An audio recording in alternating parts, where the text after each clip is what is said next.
How are you folks doing out there? Welcome! Welcome to Tech, Bugs, and Rock and Roll, a live weekly podcast about tech and bugs and rock and roll that I realized last week we should have called Hex and Bugs and Rock and Roll, and then we could have talked about hexadecimal, but naming things is hard. It also occurred to me last week, you know when something just hits you and you're like, how did this never occur to me before? Like, this is so screamingly obvious that the absolute best title, and I've patented and copyrighted and trademarked this so you can't have it because we're going to use it, for a comedy show about technology is just bits. It's just bits. Yeah. And we should start a night where it's like we get 16 people to do a funny bit and we call it 16-bit. And it's just that. It's like PubConf, but it's 16 speakers doing like little short bits about technology and all that kind of stuff. Yes. So yeah, bits. And yeah. Mark and I, we literally spent, 3 months trying to come up with a name for this thing? Yeah. I said it was like September last year. I said we should just do talk, and then the thing that delayed us starting it for 3 months was we could not think of a name. And Dylan's used Tech Bugs and Rock and Roll, or Specs Bugs and Rock and Roll. For the thing. I've just had it kicking around like it was the little, like the title tag of DylanBeatty.net in 1998 when I first wrote it. And it's just, because it's not a good name for like a real thing, but it's quite a good name for a show or a website or that kind of thing. Favorite drink you can write in Hex? Dead beef. I like to drink dead beef. That's me.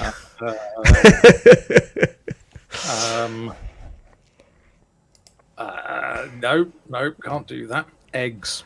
Egg 5. Egg yes. You can have eggnog, but there's no N in hexadecimal, so yes. As Eli says, trouble naming something is the quintessential tech problem. So I've got a thing I think I'm going to have to cut. I'm writing the keynote for the Copenhagen Developer Festival next week, which is going to be excellent.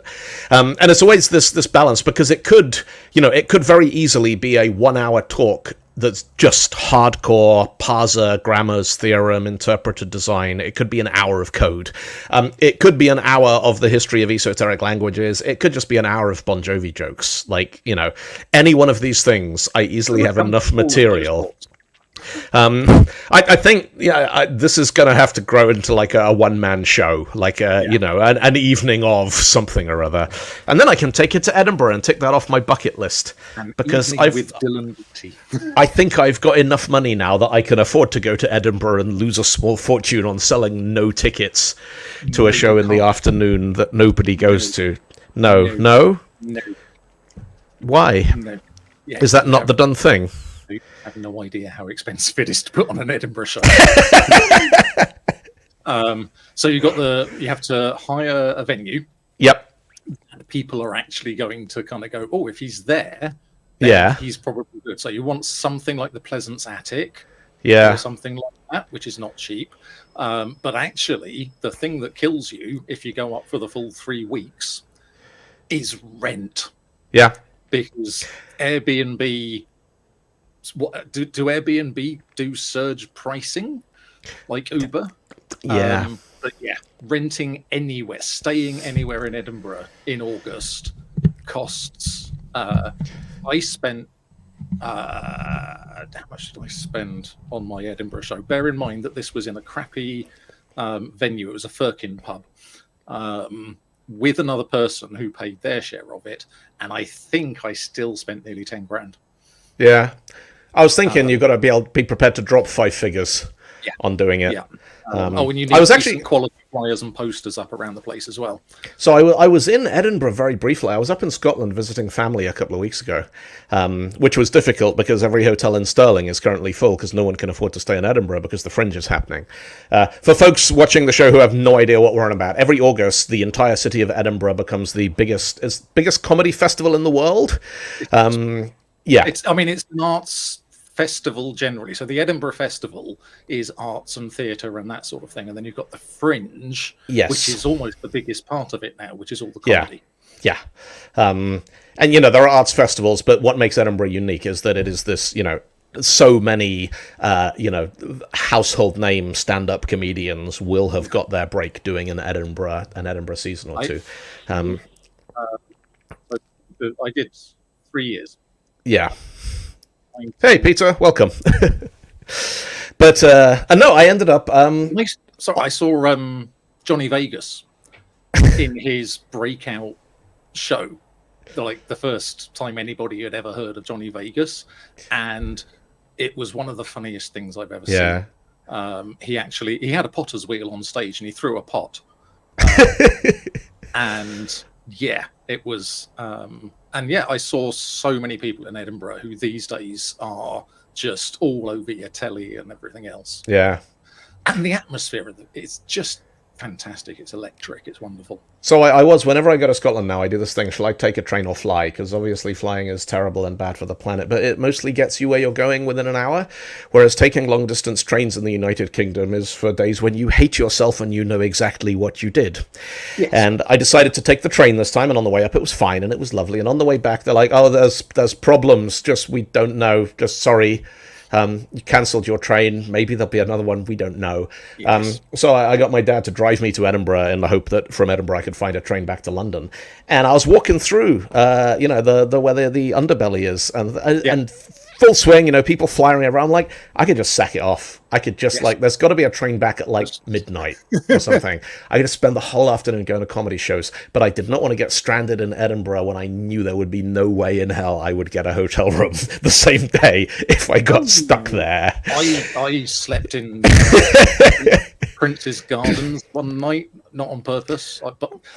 So I didn't deliberately sleep in Prince's Gardens. The better way to put it is I woke up in Prince's Gardens at 8 o'clock in the morning. So yeah. But why were we talking about Edinburgh? We were talking about comedy bits. Yeah. Yes, we were talking about comedy bits. So I should apologise for last week and explain myself, because I just didn't turn up, and I'm very sorry, particularly to you, Dylan. So there was this sort of weird moment, because I was thinking about it afterwards, and it's the kind of thing like if I'd known 1 minute before showtime that you weren't going to be able to make it, like a minute is long enough to send a bunch of folks a signal message and go, "Oi, click this link. We need you on a podcast now." Yeah. And one of them would probably do it. But it's like it started. I'm like, Mark's not here. I'd better start the music. And then it's like, well, Mark's not here yet, and the music's finished. I'd better say hello. And then it's like, well, Mark's not here, and we kind of been going for 2 or 3 minutes, and I'm not quite sure. And it's like at that point, and people afterwards saying, "Hey, you should have pinged me," and it's like, well, no, at that point I'm on air. This is, and much as I appreciate the offer from folks out there, it won't make a huge amount of value for the folks listening on the podcast if what they're listening to is 5 minutes of me sending people messages on Signal going, "Hey, do you want to come and be on a podcast?" And it's this whole sort of, you are live now, and this bit of your brain just kicks in and goes, "Doesn't matter what you're saying, you just got to keep talking. We will not have dead air." So the beardless guy, that's Mark, Pedro. Yeah. The beard has been promoted. The beard is going to go and be a new hairpiece for Captain Picard in the new Star Trek remake that's happening. Yeah. So that's what's happening. But what happened last week? Thursday last week, obviously, was A-level results day. And Willow needed an A and 2 Bs to get to their preferred university. And I didn't sleep very much. I think I got about 3 hours sleep.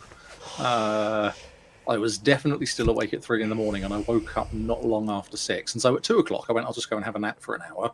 And I set an alarm, and I slept through it, and then I slept through the podcast. So I am sorry. But the good news is that they got an A and 2 Bs, and they will be going to their chosen university, which is the second highest rated course in the country for the subject that they want to do, after Oxford. So, yeah. We don't like Oxford. We don't like Oxford, but we are very happy. And stuff. And then this morning was GCSE results, and Willow also did an extra GCSE just for the hell of it. And they did Portuguese. The school had someone who could teach Portuguese, and they just went, if you want to do it, we can do it. And the thing with Portuguese, and they were warned not to expect the best results because GCSEs are curved on a grade, on a curve, whatever it is. Most of the people in this country who take Portuguese GCSE speak Portuguese either as their first or second language. They're either sort of first or second generation Brazilian or Portuguese, moved here, and they're just going, hey, free GCSE. But Willow got an 8, which is fantastic. Got 86% marks and got an 8. That's excellent. Yes. I mean, it's like an A star in the old grading. So we were chatting earlier, because GCSEs are the exams you do here in the UK when you're like, what, 15 years old? 15, 16? And so when you're 16, they're quite hard, because you're 16 years old and you don't know very much and you haven't lived and dealt with all this kind of stuff. But there's like 150 subjects. Like, you can do a GCSE exam in microelectronics, and you can do one in logic, and you can do one in philosophy. And of course, most schools don't teach these subjects, but if you really want to, you can go to your teacher and say, can I do the electronics exam, because I'm quite good at electronics and I'll study in my own time, and if you're lucky they'll go, yeah. And I thought, what's to stop us just next year being like, we're going to do all the GCSEs? See, I thought about this. Yeah. And I thought we should do some kind of crowdfunding, like Kickstarter or something, to get people to, because, you know, you don't have to study for them, but sitting that many GCSEs is going to take a while. And so if we can get people to cover the time off work to do it, I'd be up for doing it. See, Mark is like time off work, because Mark still has jobs, whereas I don't. I just have gigs. And I have an excellent job where my boss is in the chat, saying, what's your favourite drink you can spell in hexadecimal? Oh, nice. Did they do know that you're podcasting right now, and you haven't put on your mouse wobbler and you're telling the chat you're still in the chat? Right, okay, good, just checking. So, anyway, so I was going back. We were talking about naming things. Pop 5 frames off the conversation stack. And I've built a Rockstar engine in .NET, and I've called it Starship. And I've called it Starship because of a lyric in the song We Built This City on Rock and Roll, which is one of the worst songs ever. I mean, I love it, but I'm not going to objectively defend it for 1 second. Where Grace Slick sings, someone's always playing corporation games. Who cares? They're always changing corporation names. And I'm like, that's Microsoft. That is Microsoft right there in the song. And it's just, I've got all these little bits, and they're all like 30 seconds, like just a little snippet of the music video and then the line. And I'm like, I need to cut about another 3 minutes out of this. And I'm looking at all of these going, what am I going to kill? What's going to go? What's going to get the cut? And at this point, I'm reaching that. I'm just going to overrun by 2 minutes, because honestly, I've got...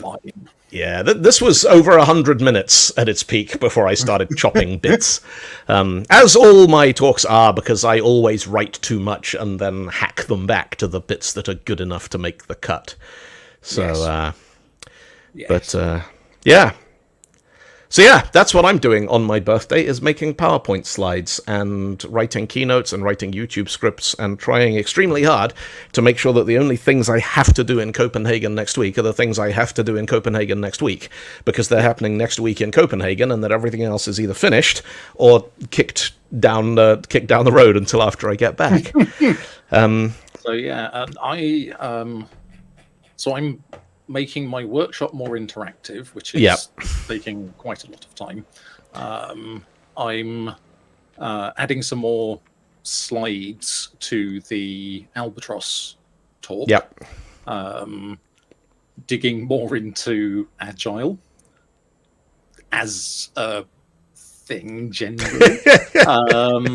But I'm also doing a talk, if you are in Copenhagen but not going to NDC, I'm speaking at the NDC meetup on Tuesday night next week, where I will be talking about how simple is as simple as possible. But no simpler. Yes. Yeah. And that's the thing. It's finding that line between, I've simplified this enough, and it is nice and simple. You don't want to simplify too much, and so it's finding that balance. And I'm going into sort of design, architecture, programming, process, the whole thing. So what process? Yeah, all those kind of things. And I think it's going to be fun, and it's probably going to have quite a lot of ranting in it, which always seems to go well for me. So yay! Perfection is attained not when there is nothing left to add, but when there is nothing left to remove. Antoine Saint-Exupéry. Yes, there we go. I wrote a blog post about 10 years ago where I proposed that exuperianism should be the pursuit of minimalism. After I reviewed a pull request from one of my team that deleted 500 lines and added nothing.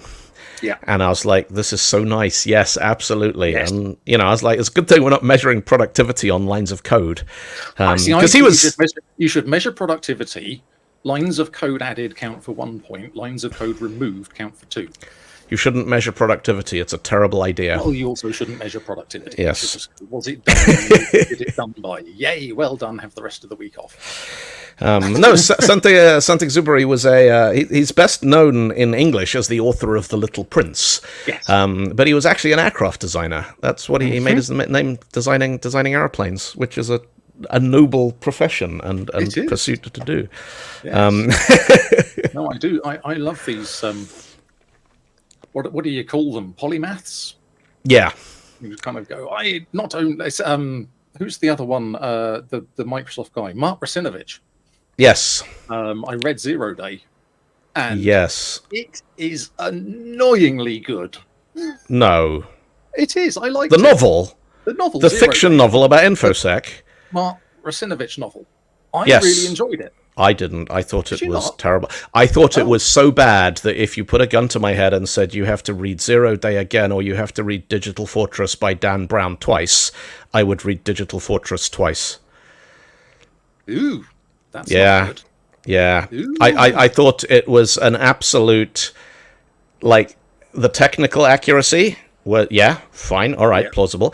The plot, the narrative, the characterizations, and the motives absolutely 100% came from the kind of person who programmed a 64-core CPU to run Doom on the CPU monitor. I think this is excellent because we've found something that and it only took us 12 years. With the greatest respect to Mr. Russinovich, who is an unbelievably talented programmer and technologist, and the sysinternal suite is one of those things that has saved my ass on countless occasions. No, I got it in hardback. I was so excited. I didn't wait for the paperback. I actually got it and read it and went, oh boy, no. I wonder, maybe it was better on Kindle because I read it on Kindle. Is there an implausibly blonde female security engineer at some point that you're just like, not really? Central casting rang. They want their characterization back. I don't remember that, I mean, I would read it again, but I'm not going to read it again. The other thing is, I was not particularly excited about it, and I wasn't expecting great things from it. I kind of got it because it was like on $2.99 on Kindle or something. Yeah. And I thought, well, I'll just read it so I can find out. What you need to do... Yeah, I didn't go in with high expectations. Is you need to get really excited that the person who created sysinternals has written an info security cyber thriller, and you need to pre-order it in hard copy and then get it the day it's published and then read it. Because then you can be disappointed, as I was. So yes, I'm really hoping that one day I will give everybody an opportunity to do this with me when I release the first book in my young adult fiction series, Gran Helsing, about a septuagenarian vampire hunter. So Stephen has just said, I wondered if you could do a show like Numbers or House, but with IT and have it be successful. So kind of Silicon Valley and Halt and Catch Fire. I know that they're historical rather than contemporaneous. Yeah. I think the biggest problem with information technology in any kind of narrative context is that doing it properly looks really, really dull. And, something which the metaverse hype about that, everybody got really into this idea of virtual reality and headsets and all that kind of stuff. And I just remember thinking, no, you've been suckered. Gibson and Stevenson, William Gibson, Neil Stevenson, they wanted to write books about computer hackers. And you can't really write a good, storytellers are not going to talk about somebody sitting at a desk typing into a bash window. They're just not, because it is visually dull. And so they invented cyberspace and the metaverse and this whole kind of way of taking these plots, which are about the flow of information and security and countermeasures, and turning them into something that reads like a military thriller or like a, pirate novel or a, racing motorcycles down the metaverse. Sounds really cool. It's a stupid way of navigating an information system. It absolutely is. Yeah, why would you introduce latency? Like, imagine in Windows, if you wanted to go to a folder that started with a Z, it took you 15 seconds because it's further away than the folder that starts with an A, and you've got to get there on a bike. Yeah. That would be dumb. But, they were great books, and they worked really well.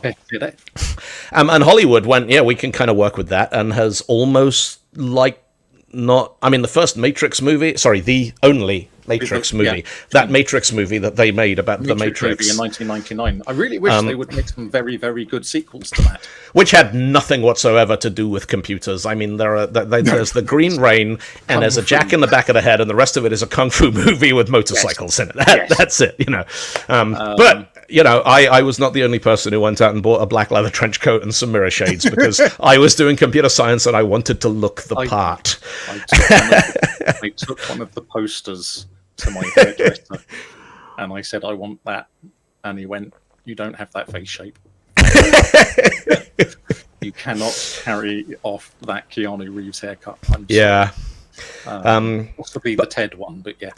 But no, you think about the most exciting stuff you have ever done as a developer or somebody who works with technology, and then think about what that looks like to an observer. And then think, get the best screenwriter in the world and explain to them what you're actually doing. So you want, plausibility. And it's like, no, that he just sat at a desk and he typed and drank Red Bull for 11 hours. And that was it. Now, something I have wondered, this is an idea that I have batted around and thought could be really fun to try out, is could you make a drama, like a thriller, crime thriller, where the entire show consists of somebody's desktop?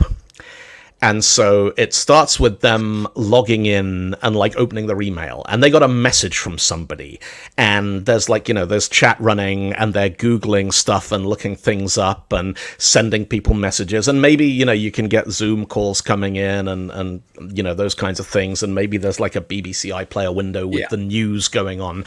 But could you, the way Hitchcock used to, his friends would challenge him to make a movie within a set of constraints. Yes. Can you make a film in one room? And so he made Rear Window and everything.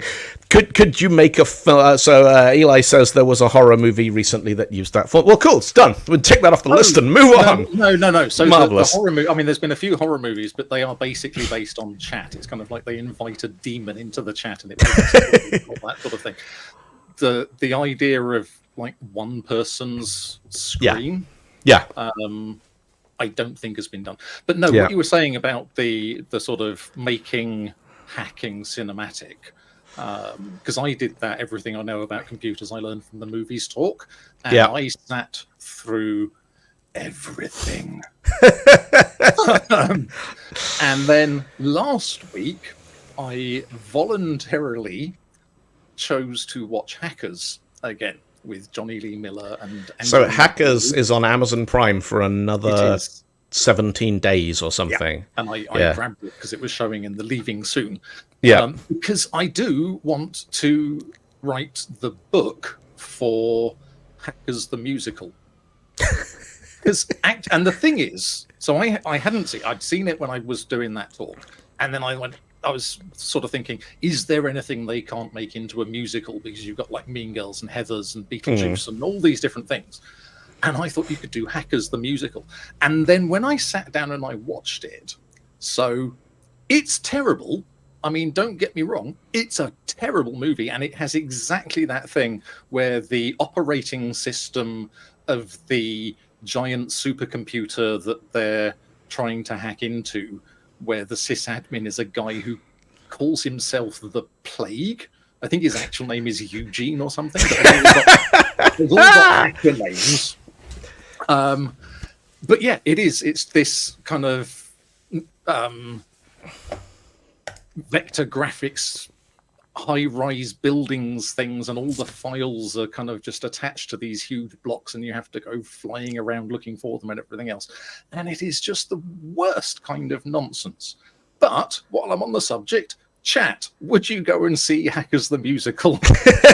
And I'm going to put that on the podcast as well. So if you're listening to the podcast on Spotify, it'll be a poll. So I think it would hinge entirely if the music to Hackers the Musical was a jukebox musical of 90s chart bangers, it would probably do really well. Otherwise, I would have. I mean, otherwise you'd have to write songs. Music. Yeah. But otherwise, it's kind of like going off to. So I know someone who knows Cameron Macintosh, so I could probably. I thought that was a type of computer. No, it's like, what are you doing tomorrow? I'm installing Ariana Grande on my Cameron Macintosh. Cameron Macintosh is responsible for about 50% of the hits. I know. But yes, so no, I do think that would be good though. So Eric has just dropped a comment in that I think is really interesting, which is getting Geofinder to solve a murder mystery by finding all the locations from a set of Instagrams. Ooh. Like, what if the plot was something like, I mean, you could go for like there's a criminal who is posting crimes, murders or burglaries or whatever, on social media, and somebody is sat there at their desk figuring all this out and stuff. Or it could be that it's background evidence, like it's just someone kind of they notice, like, all the people who are tweeting selfies from the Taylor Swift show, they see somebody like on a rooftop and they're like, and then they're going through the entire Insta feed and trying to figure that I have nothing to do, as you can tell. I am not a busy man. I have acres of spare time and absolutely no backlog of projects, which at the moment is 15 times my reasonable life expectancy. So well, we can totally do that. We're getting a lot of yeses to Hackers the Musical in the chat, which I think is a classic example of sample bias. Hello, people who are tuned in live to Mark and Dylan Does a Podcast. Would you go and see Mark and Dylan Does a West End Musical? I actually had something performed in the West. I wrote a play that was performed technically in the part of London that counts as the West End. Okay. So back in my comedy days, there was a club called Something Cabaret, which was in a pub in Islington. And one year, and it was just, I would turn up every week and I would take turns comparing it with this other guy, Alex. So sometimes he'd compare and I'd open, and sometimes the other way around, and then we'd put open spots on and stuff. But we decided one Christmas we were going to do a pantomime, like a grown-up pantomime. Yeah. And so we did, and Alex wrote the first one, and then I wrote the second one with him, and then I wrote the third one, which was Aladdin, on my own. Heavily influenced, I will say, by Monty Python, the Marx Brothers, and probably Bottom at the time. That was the kind of level of humour. But when I took it in for the read-through, there was a guy who taught at the City Lit Theatre School. And the City Lit is in Holborn, and it has a proper full-size theatre with a proscenium arch and everything. And he said, this is too good to just do in the pub. I want to do this on a proper stage with lighting and gels and the whole deal. And so we did. And the effort that went into it, we did it for one night. But we did absolutely sell out the theatre, and it was... And I had a couple of mates from work who came along to it, and I think Chelsea were playing somebody, and so they had said, we'll go to the first half, and then we'll go to the pub that we're all going to afterwards and watch the football. And they didn't. They stayed for the second half as well. So there you go. But yes, so I... Any moment now, I'm going to leave you in charge of the podcast while I run to the front door. Because packages are arriving, because it's my birthday and people are sending me things. Amazon Prime is a gift to someone who goes, oh crap, birthday tomorrow, I'd better send him something. So you should say that.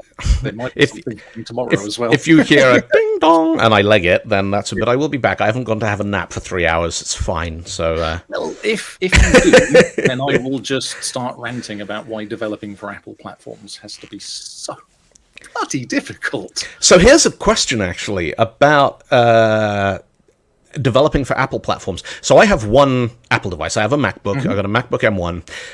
And I've got a Rockstar build that, in theory, runs natively on Apple devices that do not have the .NET runtime installed. Yeah. I do not have an Apple device that does not have the .NET runtime installed, and it doesn't appear possible to get one, because everybody I know who has a Mac has .NET on it. Yeah. And you can get Macs in the cloud, but you have to pay for them by the month. Yes. Yes. I'm like, and at this point, I'm like, I'm just going to go to the Apple store, and I'm just going to install Rockstar on things. Can you run a virtual Mac in a Mac in like Parallels or anything? I don't know. Is that a thing? I think you Chat, can. is that a thing? Can I do that? I don't know whether you can do that. Actually, that would be a nice solution. But no, it's one of those, Linux and Windows. I'm like, I just need a cloud VM for like a minute. Yeah, it's fine. Boom, done. That'll be 11 cents. Thank you very much. Mac OS. I mean, to their credit, GitHub, I can run the build on a Mac VM. And so what I can do if I want to is I can then spin up another GitHub Actions agent that does not have or not install .NET on it, and I can just pull down the binary and run that through the test suite and verify that it's working and stuff. Yeah. But yeah. No, I think what I'm going to do with that is just publish it and wait for people to complain that it doesn't work, and then I'll have my test audience. Yeah. Just put beta on it and then it'll be fine. Yeah. But no, because I'm trying to build an app. I'll be right back. Okay. So yes, hello everyone. I am trying to build an app that has notifications, so picks up notifications and goes bing, there's a thing, but also works as a share too. So when you click the share button in Safari or something, you get that list of apps like WhatsApp and Signal and so forth, and I want my app to show up there. And I'm trying to build this in .NET somehow, because there's a couple of things. One, I don't want to have to learn Swift just to do this.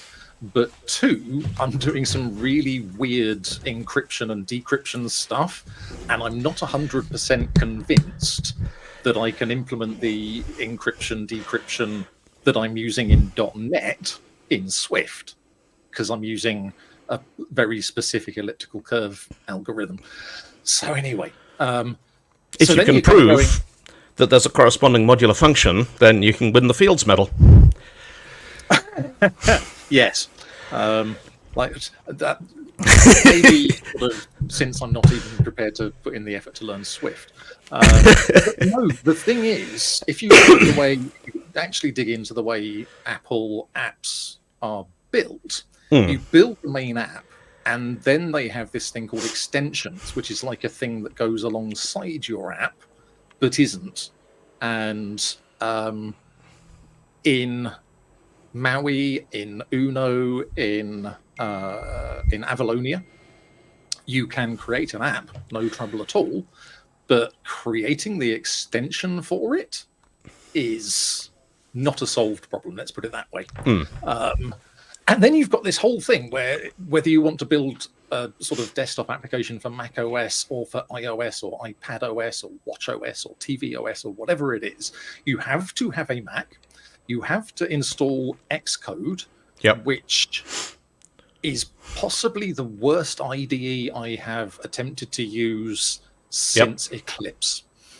I'd say worse. I mean, I haven't used Eclipse for 20 years. The only development environment I've ever used that sucked harder than Xcode was the Ed thing, the line editor that shipped with MS-DOS 1.0. Edlin! I love it. Yeah. Edlin or Xcode. I used to make auto-exec sort of startup disks for Windows for customers. I worked in a computer shop for a very brief period after leaving school, and people would come back in and say, I can't run Wolfenstein, and so I would make them a disk that disabled high mem and all the sorts of things that you had to do on a 386.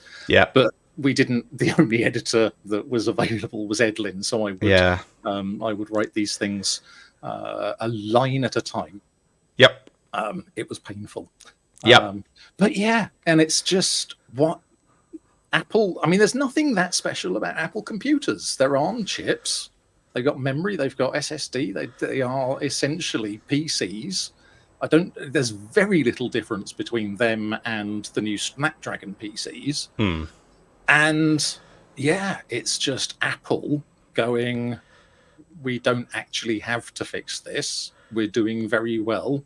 Everyone wants to create apps and are prepared to suffer. So why should we fix it? Yeah. And it really upsets me. It's literally blocking me at the moment because I cannot get the Share 2 thing to work. Also, my Mac only has one screen and it's up there. Yeah. So it's quite uncomfortable working on it. Yeah. But yeah, so there you go. Just virtual desktop into it and use it from the real one. Yeah, that's true. That's what I do quite a lot. So, but yeah, no, I yes, VM virtual Apple on top of Apple is probably a good idea. I shall spin that up and see if that works. Yeah, and I think it comes with a way where it sort of goes, right, you're running this. You have a license for Mac OS because you're running this on Mac OS, so we'll let you use the same Mac OS license in the VM. Yeah, which is the only legal way to get Mac OS without buying a Mac. Which makes me wonder how GitHub did it, but I guess they're GitHub. And bought a lot of Macs. They turn around at some point and go, "Oh yeah, yep, Microsoft, sit down." Yeah, and Apple are like, "All right, for you, just this once, we'll help you virtualize the thing." Yes. So, but no. So if anybody at Microsoft hears this at any point, and you want to know what to prioritize for Maui in .NET 10, Share extension. Nothing else. No new features. No bug fixes. Just make it possible to write Share extensions in Maui. All right. Thanks. I'm done. Cool. Marvelous. What else should we talk about? I saw Alien Romulus. I haven't seen it yet. I was very trepidatious because Alien, it's kind of like the Matrix. Trepid. It's only just occurred to me that the word intrepid is like the opposite of trepid. Yes. Like, if you're trepid, you have reservations, and if you're intrepid, you don't. Yes. And yeah, but we don't have trepid. We have trepidations and we have intrepid. But trepid has gone. We've lost the bit in the middle. Cool. But no, I was very trepidatious because, you know, Alien was great. Aliens was great. And then I am in denial. They didn't make any more sequels. I'm slightly weird. I didn't actually mind Prometheus and Covenant. I thought they added to the lore. They weren't necessarily the best made films. So Eli has just commented, I have liked all the new Alien movies because I love trash. Yeah. And I want to know whether all the new Alien movies includes AVP Requiem. That is what I want to know. No, not Requiem. AVP actually was good. AVP was not as good as it should have been. I'm sure we've talked about this before. Yeah, yes. But I was on Alien versus Predator should have been on like Deadpool and Wolverine levels. I lived through the whole where the only new Alien stuff you could get was the Dark Horse comic every month. Yeah. And so Eli has not seen AVP Requiem. In that case, one, don't, and two, you have not liked all the new Alien movies because you love trash. Although if you love trash, I'd recommend AVP Requiem. Yeah. It's a spectacularly good piece of trash. It is. It is. But no, Romulus, it's excellent. It's the director who rebooted The Evil Dead, isn't it? It is Fede Alvarez, yes, who did Don't Breathe and rebooted Evil Dead. He was a producer, but not the director or writer on Evil Dead Rise, which is the most brutal horror film I have seen since the 80s. And I'm talking about stuff like Cellar Dweller and Driller Killer and Texas Chainsaw Massacre. He does very creative and gory death. And if you give somebody who has a tendency that way, Alien IP, you should get an excellent movie out of it. And we did. It's great. I've seen reviews that say the pacing's wrong and the characters are unlikable and all that sort of thing. I didn't get any of that. Me and Willow went to see it. and 2 hours. You know it's good when 2 hours goes by and you think you're only halfway through, and then you're going, "Hang on, this is the end. This is the final." So no, I recommend it. It's of the quality of the first two movies. Excellent. And I'm vaguely hoping that there will be more in that vein, because it opens up a whole sort of thing. But there is a weird thing. You kind of need to have seen Prometheus for some of it to make sense. I have seen Prometheus. So yeah, if you haven't seen Prometheus, then there's a bit that's towards the end, and you'll go, "What's that stuff? I've never heard of that stuff. That's not from Alien," which is true. It's not. It's from Prometheus. So watch Prometheus first. It's free on streaming somewhere, I'm sure, and then go see Romulus. But no, it's really, really good. I loved it. Cool. No, I've been too busy for shenanigans because I'm doing too many things again. I've also been learning to play my lovely new 5-string bass, and I remember when I got my first on 4-string, and the sort of newbie questions on like r/bass on Reddit and stuff, and it's kind of like, should I get a 5-string? And people were saying it is a completely different instrument, and the thing is, I mean, it's not a completely different instrument because it's basically the same shape and it's got a fretboard and all this sort of stuff. But I'm having to unlearn a lot of things that I learned with a 4-string, and relearn them with a 5-string. And it is, I've got it. I think I've got it now, but it was more challenging than I expected it to be. But there are bits. So like Framework, the original bass score for that, bass line for that, uses a 5-string. Yeah. And it sounds so good when it's done. So there is a rite of passage you have to look forward to, because the thing about a 5-string bass is if you start off on the wrong string and don't realize what you've done, it's not immediately obvious. Because it's a fourth, isn't it? They're tuned in fourths. Violins are in fifths. The 5th fret on a guitar is an interval of a perfect fourth. Yes. Because music. Because and that works most of the time because most chords have that interval in them. Yeah. And so you can quite happily I've done this with Creep by Radiohead. I have been and I've been on the wrong string because I've been playing a 4-string and I thought I was on a 5-string or vice versa. And you're like, and I'm looking around to see who's messing it up because I know it's not me. And then it gets to the little doom, doom, doom, doom. And I'm like, oh no. Oh boy. Oh, bad. I'm sorry. That was me. But the other really fun thing is that Lost It on the Blockchain. Yeah. Which you dropped 5 semitones. Yes, I had to. For reasons that are beyond me. It's because I have to sing it. Okay, fair enough. And I cannot hit that octave note if it's in the original key. What I actually did, I play it in the same key as Creedence, Clearwater. Because do I not? You play it 5 semitones lower than Creedence. I play it 5 semitones lower than Creedence. I play it in A instead of D. Revival, play it in D minor, and we do it in A minor. Okay. That'll be. I like singing in A. A is my voice's happy key. Yeah.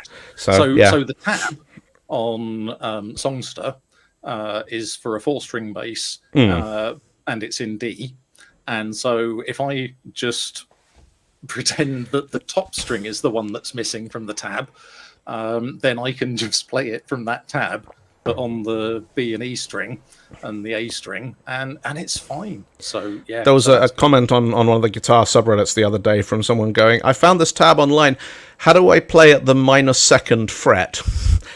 And people going, no, that somebody's just transposed that using dumb software and then exported it and haven't figured out the problem. But I swear to God, I love this thing so much that if someone said you have to sell all your other basses, I don't think I would even mind that much. I would miss the jazz, but the other two, no, they're fine. They can go. I might put them on reverb just to. So, do you remember about probably 2 years ago, Hannes saying to us, we should get wireless in-ear monitors because it'll make the sound much better for everything. And me going, no, don't do that. It'll mean more equipment that we have to carry around everywhere. And And then we did it for our show in Norway, and it actually worked really well, and it was excellent. And so I bought one. And so my job for tomorrow is to figure out how the hell do you get basically an entire band's worth of gear, now including a Behringer XR16 wireless mixer, into checked baggage, and hope it comes out the other end, which is going to be fun. But I had a wonderful moment of serendipity. There was an awesome shop called Club Tech, which is about 10 minutes walk from my house, that they sell DJ equipment, but that means they sell loudspeakers and speaker stands and cables and flight cases and all the other. They don't sell actual musical instruments. Yes. But apart from that, they're a music shop. Yeah. And I walked in there with this Behringer thing, and I was like, I need a case for this. And I look at it, and I'm like, try this one.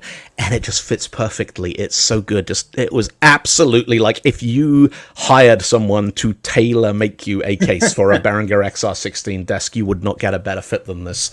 And so that was like I'm not a superstitious man, but when stuff like that happens, I'm like, all right, something out there wants this to succeed, and I am here for it. Yeah. So that was a nice moment. I will just say, the wireless.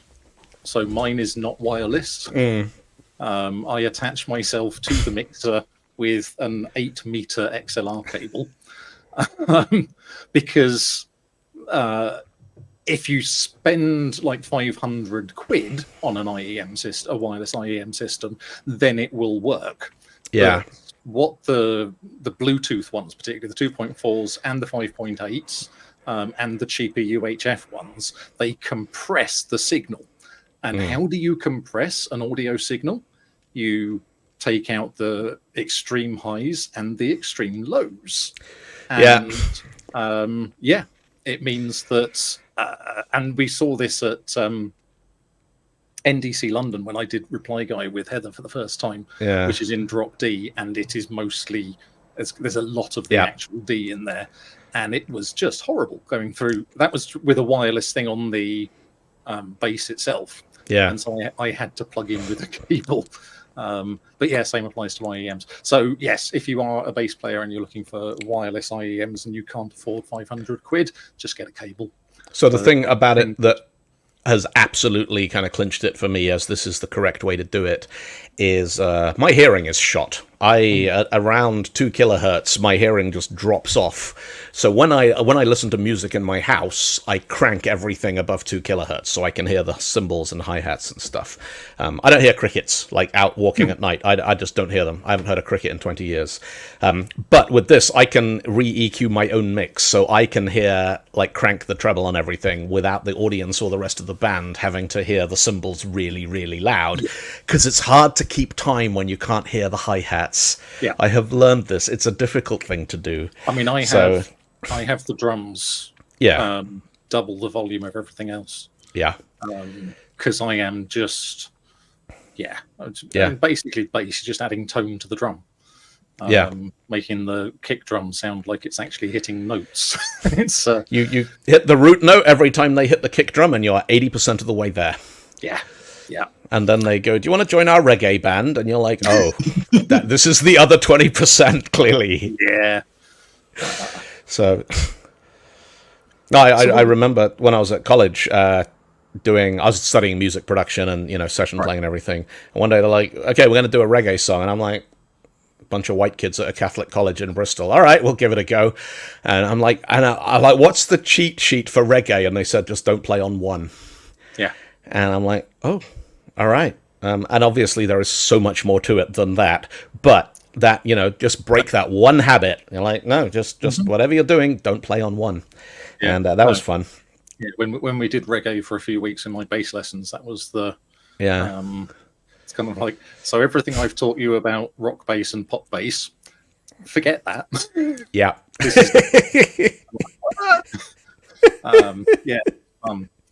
Because even jazz, you generally hit the root note at the start of the bar.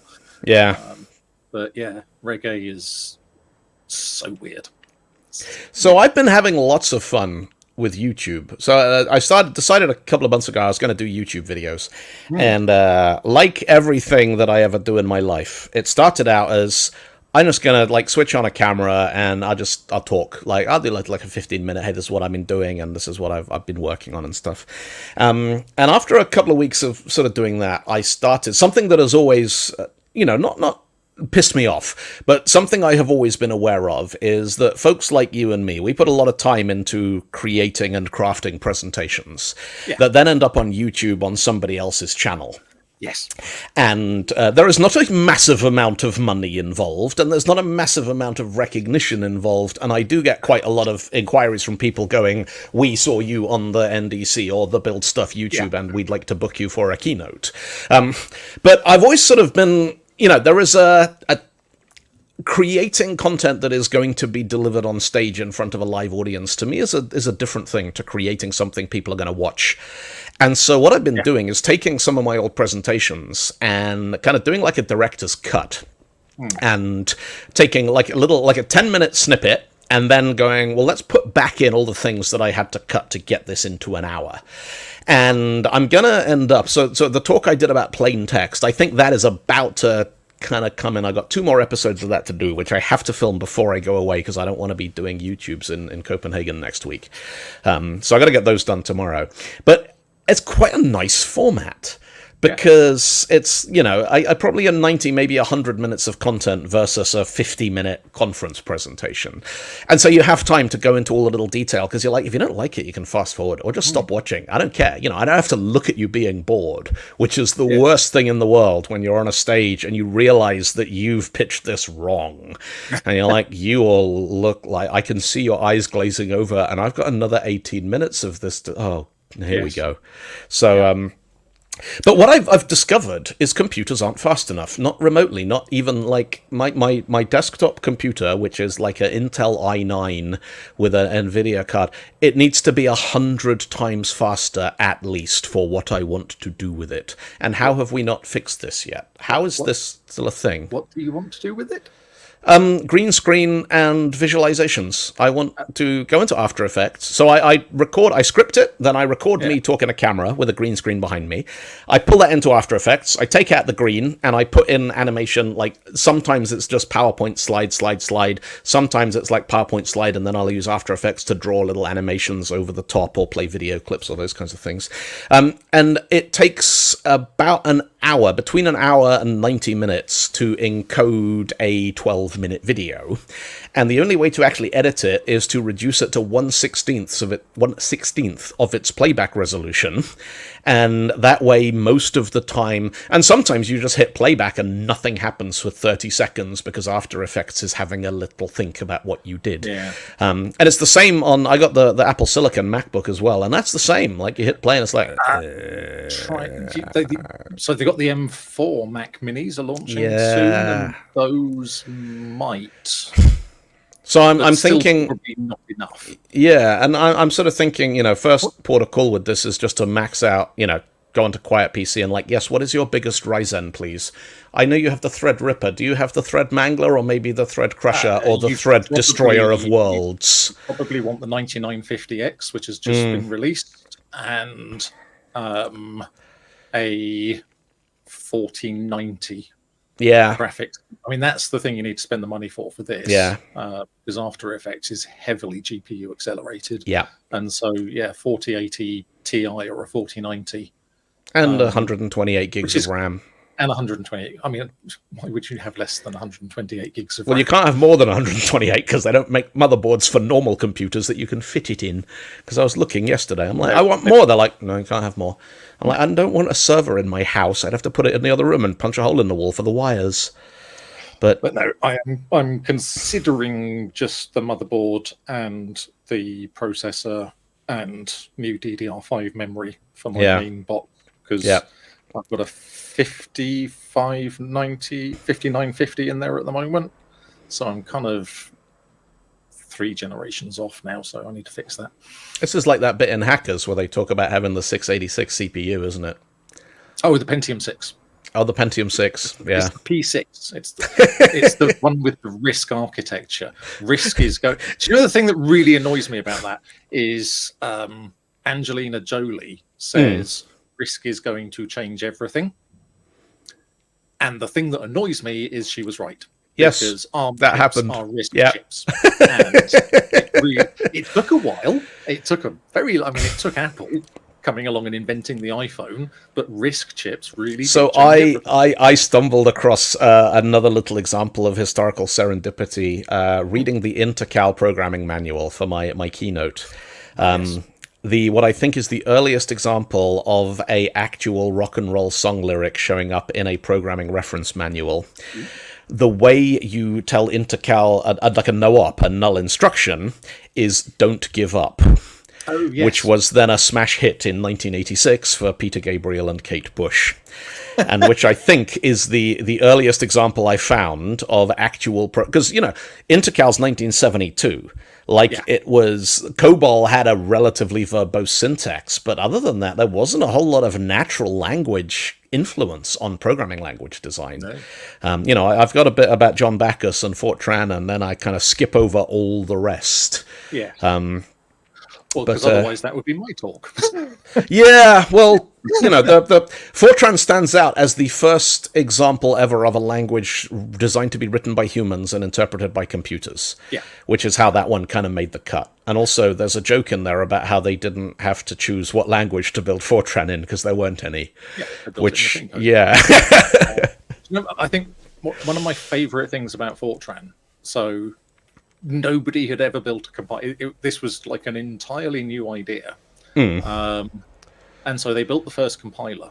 But because they were facing a lot of kind of negativity and opposition from greybeard hackers who were saying, you can't write code, it can't generate code that'll be better than my meticulously handcrafted machine code. And so they took that as a challenge. And so Fortran is not only the first compiler, it's the first optimizing compiler. It has a crap load of stuff in there. And to this day, if you talk to physicists who are doing kind of fluid dynamics or any of that sort of stuff, or mathematicians, engineers, all those people, where I'm working at the moment, they've got stuff written in Fortran. And the reason they have stuff written in Fortran is because the Intel Fortran, every time Intel release a new chip, they release a new version of their Fortran compiler to go with it that takes advantage of all the new instructions, the AVX512. Fortran was the first language to support SSE. And it continues. It's the only one of all those old languages that is still in widespread use. And if you tried to take it away from the people who are using it, they would fight you like cats.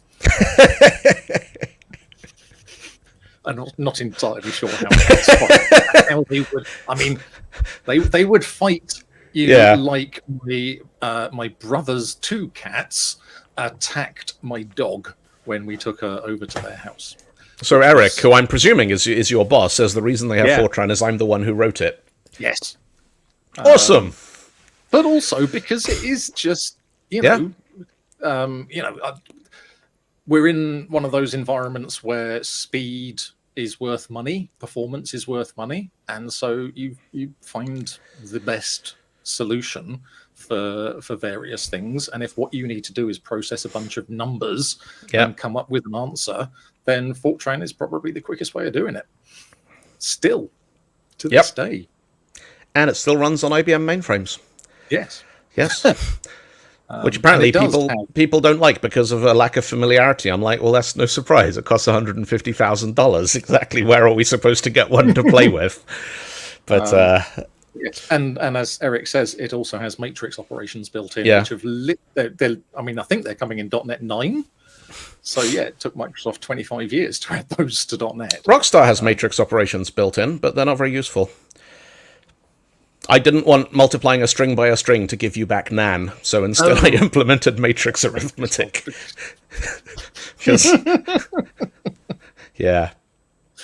Anyway, we'll talk about that next week.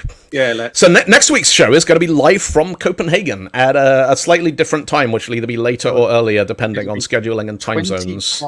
4 Romance Daylight Time. Romance Daylight Time. Romance How Daylight very. Which I discovered this week is an actual real alias for Central Europe time zone, because romance does not mean 51 dresses and while you were sleeping and sleepless in Seattle and everything. It means Roman, from Roman origins. And so English is a semi-Romance language. French, Italian, Spanish are Romance languages, and the Central European time zone is Romance Daylight Time. I love that. So we will be going out at 4:20 Romance Daylight Time, which will be 3:20 UK time. Yes. And it's basically an hour earlier. Wherever you are, we'll be on. Well, we'll be 40 minutes earlier because it's at 20 past the hour. That's when the talk slot is, and they gave us a stage. Yeah. Because well, they gave us a stage because they said to me, your talk, and I said, and they said, can you do it as the keynote, please? And I said, yes, and they went, right, what do you want to do with the Thursday afternoon slot we originally had reserved for you? And I said, why don't you just get Mark and I to do the show so that I don't have to do another talk? And they went, yeah, all right. So that works. And it worked pretty well when we did it in Oslo. We got a reasonable turnout, turning up to see us completely unscripted. So we do that, and then we dash off and get changed and put eyeliner on and whatever to go and do the gig on Thursday night. We have the whole Thursday night. It's just us. I know. So it's kind of us for as long as we've got songs for, and then karaoke. Yeah, it's going to be fun. It is going to be fun. Cool. So if you're in Copenhagen next week, then come see us and say hi. If you're not, then you can at least experience 1 hour of it by joining us here on YouTube, and it'll be great. All right. Apparently it's us. So Rich Campbell is doing nuclear stuff at the same time as Linebreakers are playing in the main hall, which I think that's nice. Like, if you're not in the mood for comedy rock and roll, you can go and see a very, very smart person talking about nuclear fusion in the other room, which I think is a neat balance. The thing I'm really excited about is that Wednesday night we got Matt Parker there doing stand-up maths. I've got a hardback copy of one of his books downstairs that I've got to bring so he can sign it for us. Yeah. I'm quite excited. I try very hard not to fanboy at the conferences, but it's going to be difficult. Yeah, I mean, one of the things in Programming's Greatest Mistakes, the Kennel Club bug. Yep. I got that from. I do every time I mention it. There's a credit on the slide. I hacked it to him and everything. But yes, if you haven't seen the talk, it's absolutely brilliant. The Kennel Club is the UK place where you register your show dog, so your pedigree dog. So you have your breed, and then you have your dog's show name, which is something like Caramel Sugar Cookie the Third, and it's made up of the parents' names and then a new one that they give the dog, and so it's always 3 parts. But that does mean that they can be quite limited. And a lot of the same names go around over and over again. And so if you have a French poodle, which has already got the same name as another French poodle that's already been registered, then yours is number 2, and number 3, and number 4, and number 5, and number 6, and so on, until you get to the 38th dog of a particular breed with the same name. And then the Kennel Club database would return an error when they tried to insert the record. And the question that I asked the audience is, what format could they be storing the number in that overflows at 38? And the answer will be next week. Let's let them work it out. Yeah. Yes, there you go. Try and figure that one out, and don't cheat and just go and watch the talk on YouTube. That'll be a nice note to open next week's show with. Actually, so will be format. What number storage format overflows at 38? Brilliant. Yeah. And if you're stuck, the Intercal Programming Reference Manual might help you. Yes. Oh, the other thing about Intercal, you said about don't give up. Yeah. At the end of an Intercal program, I vaguely remember this from the spec. You had to put "please give up" as the last line. Yes. Otherwise, it wouldn't stop. Yep. And it would go into a no-op loop that used 100% of your CPU. So then the only way to get the program to stop was actually to pull the power cord out, because nothing else could happen. Yes, Intercal's great. Yeah. Never ever use it for anything. All right. Thank you for tuning in, folks. Take it easy. You'll have a good week. We will see you next time. Bye.